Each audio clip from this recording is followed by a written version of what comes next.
सत्यम बहुत जल्दी में ऑफिस से निकलकर सीधा हॉस्पिटल आता है और जल्दी से गाड़ी से बाहर आकर सीधा हॉस्पिटल के अंदर जाकर तेजी से डॉक्टर के केबिन में जाता है। इतनी तेज भागने की वजह से उसकी सांसें तेज चलने लगी थी, लेकिन वो उनको इग्नोर करके सीधा केबिन के अंदर जाकर परेशानी से, मेरी दादी कैसी है डॉक्टर?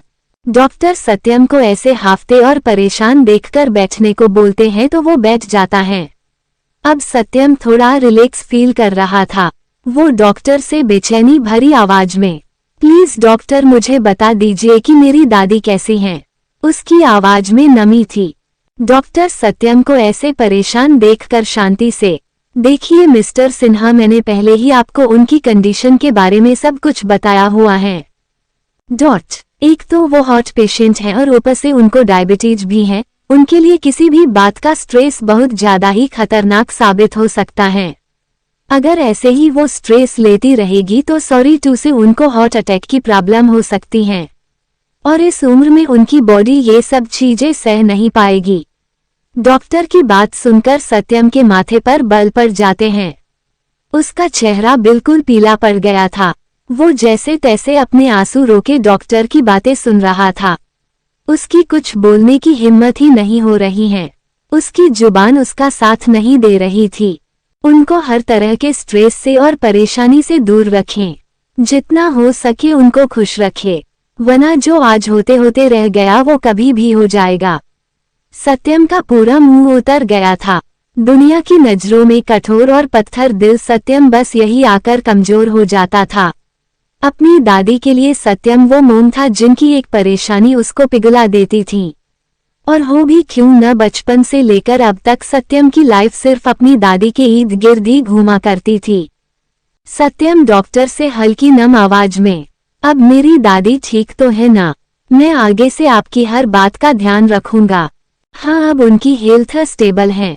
उनको टाइम से हॉस्पिटल ले आया गया था। आज उनको ऑब्जर्वेशन में रखेंगे, कल आप उनको ले जा सकते हैं। डॉक्टर की बात सुनकर सत्यम चैन की सांस लेता है और वो एक बार ऊपर देखकर अपने आंसू रोककर, क्या मैं अपनी दादी से मिल सकता हूँ?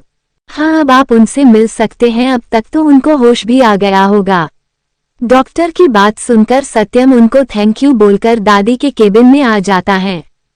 सत्यम एक गहरी सांस लेकर केबिन के अंदर आकर देखता है तो गीतांजलि देवी बेड पर अपनी आंखें बंद करके लेटी थी। उनका चेहरा मुरझा गया था। सत्यम सीधा उनके पास जाकर बैठता है और उनके हाथ को अपने हाथ में लेकर प्यार से सहलाकर चूम लेता है। किसी के होने के एहसास से वो अपनी आंखें खोलती हैं तो सामने सत्यम को देखकर हल्के से मुस्कुरा देती हैं। अब तक अपने आंसू रोका हुआ सत्यम उनको अपनी तरफ देखता देख उनके गले लगकर बच्चों के जैसे रोने लगता है।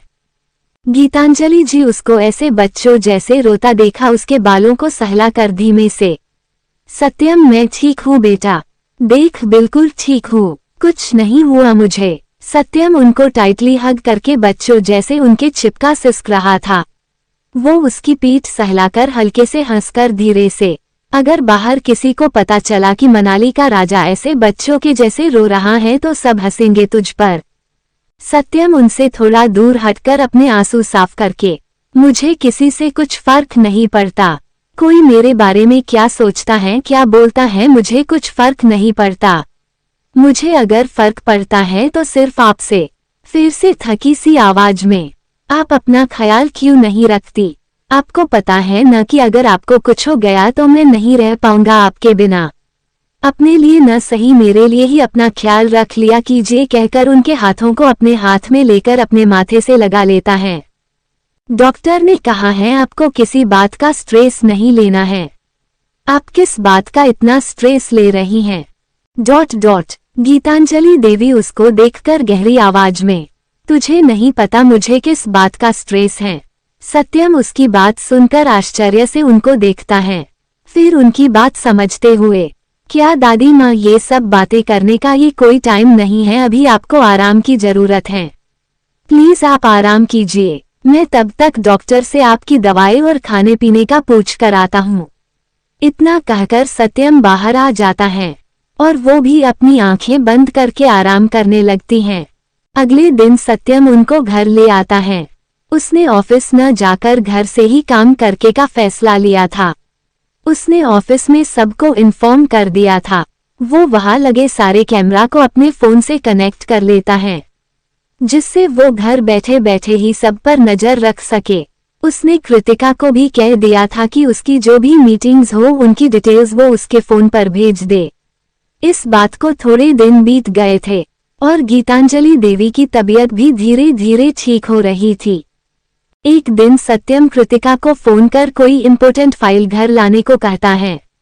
कृतिका उसकी बात सुनकर फाइल लेकर उसके घर के लिए निकल जाती है।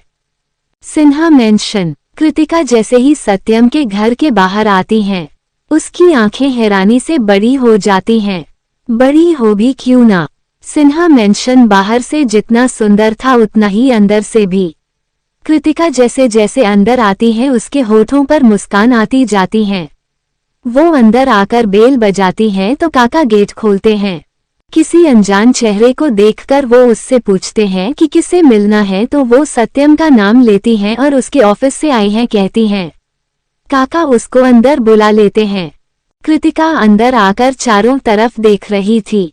सादगी में भी वो घर बहुत सुंदर लग रहा था। वो अभी घर देख ही रही थी कि गीतांजलि देवी की आवाज आती है। अरे दीनू, ये बिटिया कौन है? मालकिन, ये सत्यम बाबा से मिलने आई है, उनके ऑफिस से हैं। काका की बात सुनकर वो कृतिका को देखती है तो कृतिका उनको नमस्ते करती है। तो गीतांजलि देवी, दीनू इसको सत्यम के कमरे में ले जाओ, वो वही है। काका कृतिका को सत्यम का रूम बता देते हैं। रूम के बाहर आकर कृतिका एक गहरी सांस लेकर अपने को नॉर्मल करके गेट नॉक करती है। तो सत्यम अंदर आने को बोलता है। कृतिका फाइल लेकर अंदर आकर, सर आपने जो फाइल मंगाई थी, अपने हाथ में पकड़ी फाइल सत्यम के तरफ बढ़ा देती हैं। सत्यम उससे फाइल लेकर उससे ऑफिस की थोड़ी बहुत बातें पूछकर उसको जाने को बोल देता है। कृतिका भी अपना सर हिलाकर चली जाती हैं।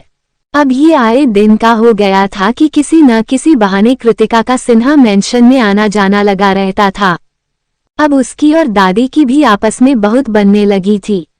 दादी उसके साथ बहुत खुश रहती थी और कृतिका भी उनको हंसाने के लिए कुछ न कुछ उटांग पटांग हरकतें करती थी। कृतिका जब भी आती थी तो आधा घंटा उनके साथ जरूर बिताती थी। ये बात सत्यम से भी छुपी नहीं थी। उसने कई बार उन दोनों को बातें करते और हंसते देखा था। कृतिका के साथ वो हंसने मुस्कुराने लगी थी और सत्यम उनको खुश देखकर खुश था।